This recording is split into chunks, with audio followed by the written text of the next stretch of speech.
Good afternoon, everyone. My name is Dr. Zolelwa Sifumba, and I'm a medical doctor from South Africa. So, we have all received unexpected bad news over the phone. The phone call I would like to tell you about happened on a Saturday afternoon. Now, Saturdays were always great for me. They were always a much-needed break from medical school. On this Saturday in 2012, I was at a friend's place. The phone rings. It's an unknown number. "It's TB," she says. "You have multidrug-resistant tuberculosis." She continued to speak, but I was still stuck on those words. I couldn't believe it. When and how did this happen? Why me? Would I survive it? It must have been a mistake. I stood there rationalizing why it couldn't be true. I had just been diagnosed with TB over the phone. I spent the rest of my Saturday drowning in emotion. I wasn't aware then, but the world's leading infectious killer had come for me. Tuberculosis is a bacterial illness caused by Mycobacterium tuberculosis. TB spreads in the air when a person with TB of the lungs coughs or sneezes.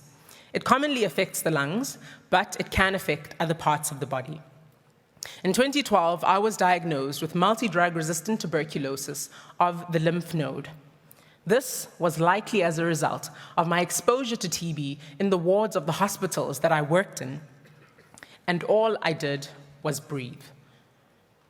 I often say I would never wish TB and the pain that comes with it on my worst enemy, because the 18 months that followed that diagnosis were absolute torture.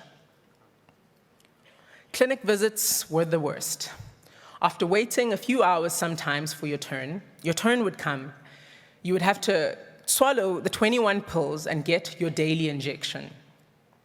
I never did get used to those injections. They felt like molten hot lava entering me. I blamed the TB on the profession that I had chosen. So when juggling medical school and the TB became difficult, I had to reconsider my options. Did I really want to become a doctor if this is what it meant? Slowly, my desire to live was fading away.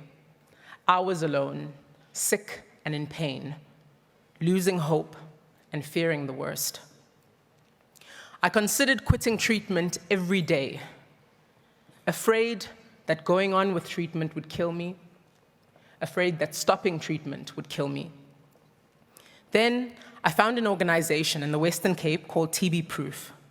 I started talking to groups of healthcare workers and students about the fact that I had TB, educating them on their risks of contracting TB, and getting them to take action to protect themselves while serving patients.